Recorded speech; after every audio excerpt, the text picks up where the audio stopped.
professor Walter Roça é o convidado de mais uma edição de Pontos nos Is, aqui no UC Exploratório.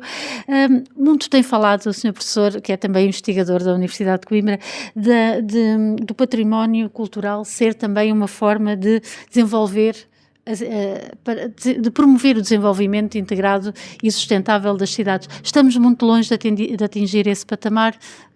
Qual é a sua opinião? Nós estamos sempre longe das utopias que criamos e, portanto, quando as atingimos, acabamos nem sequer por dar de conta, ou pelo menos por dizer chegámos lá.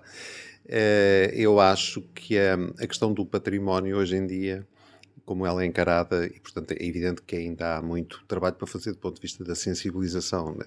Desse ponto de vista, o património hoje é um ativo para o desenvolvimento. Antigamente era uma chatice, era algo de que se tinha que tomar conta. Hoje em dia o património, como ele é entendido, eu diria a nível internacional, é de facto algo que contribui diretamente para até questões de ordem económica, mas não só, para a identidade, para o bem-estar, para as lógicas até de construção de paz, etc. Estou a falar do património cultural na globalidade. No que diz respeito às questões urbanas, principalmente em territórios como o nosso, Europa, que está pelo menos em estagnação, se não em diminuição demográfica, as políticas de expansão urbana, uma das coisas que aconteceu em Portugal, por imposição europeia, foi precisamente a contenção da expansão urbana, porque não faz sentido, e, portanto, muito para pressionar ações de reabilitação, de requalificação dos centros, etc. Portanto, nesse âmbito, nós, quando trabalhamos este tipo de sítios, este tipo de áreas, estamos a trabalhar em áreas patrimoniais, não é? E, portanto, é preciso alargar o conceito do património a uma ideia mais global de que nós, no fundo, vivemos e mexemos no meio do património, sentimos-nos bem, é o que nos identifica dentro do meio do património, e, portanto, devemos qualificá-lo. E, portanto, muito essa ideia ligada ao desenvolvimento. Por outro lado, isto já é uma doutrina, é uma catequese que me é particularmente grata, é que nós falamos muito de desenvolvimento sustentável, não é, hoje em dia. No fundo, a sustentabilidade, eu costumo dizer, é um sinónimo de património e vice-versa, não é? Porque se a sustentabilidade é nós legarmos pelo menos aquilo que recebemos, e tentar até legar mais, esse é o sentido de património, pelo menos na nossa cultura. Quer dizer, nós quando herdamos, nem estou a falar de património cultural, estou a falar de património em geral, essa ideia daquilo que nós recebemos dos nossos pais, não é? É de bom tom, de bom nome, nós conseguirmos pelo menos, isto usando até uma linguagem mais simples, não estragar, não estourar, e pelo menos legarmos aos nossos filhos pelo menos o que recebemos. Portanto, repare aqui, isto agora alargado, se nós transpusermos para o património cultural, vemos como hoje há uma convergência que é muito clara entre os conceitos de património e o conceito de sustentabilidade. No fundo, estamos a falar das mesmas coisas. Se nos cingirmos aqui a Coimbra, por exemplo, acha que Coimbra está no bom caminho nesse sentido?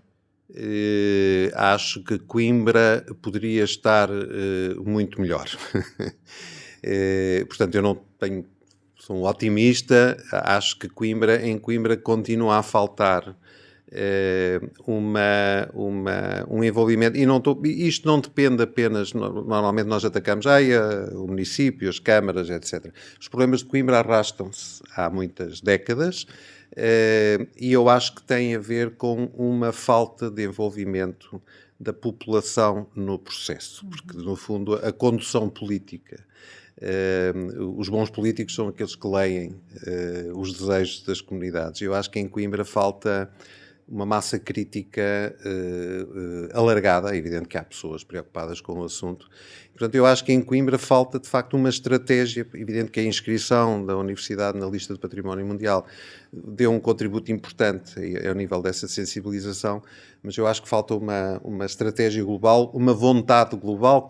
Preferia, aliás, dizer, uma vontade global que depois conduza a uma estratégia global na qual todos os atores, e não apenas o município ou a universidade, etc., funcionem de forma integrada. E nós aqui, embora, e eu sei que isto não é muito simpático de ser ouvido, mas é a minha opinião, eu acho que a relação entre a Câmara e a Universidade, no que a isto diz respeito, e são de facto os atores principais da cidade, não é ainda, embora cheia de declarações de boas intenções, não tem ainda resultados concretos de uma interação forte nesse sentido.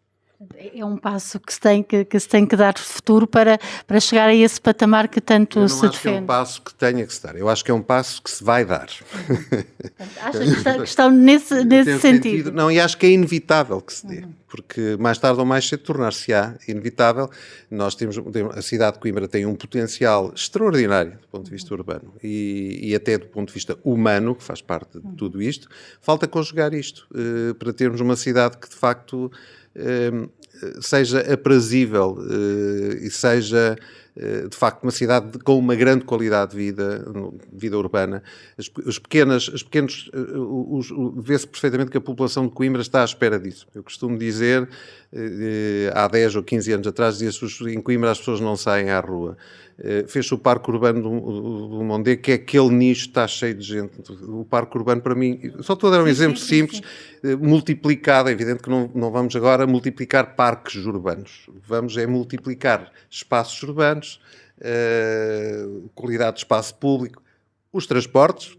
Esperamos que agora o Metro Mondego introduza aqui uma melhoria considerável. Esperamos, eu, por exemplo, acho que finalmente está-se a falar de uma coisa da qual se fala há imenso tempo, que é utilizar, não é qualificar, é claro que implica a qualificação, mas sempre foi uma coisa que me fez impressão desde que vim viver para Coimbra, e costumo dizer até aos meus alunos, é a única cidade que eu conheço que tem um rio que só é vivida de um lado. Que não tira, as cidades normalmente centram-se no rio, e eu acho que Coimbra, por exemplo, isso é um salto fundamental. Há sinais claros de que há essa percepção e essa vontade, e tudo isto são processos que levam décadas, não se faz de um momento para o outro, não é um projeto, não é um investimento, eu diria que é um projeto, eu diria, para uma geração.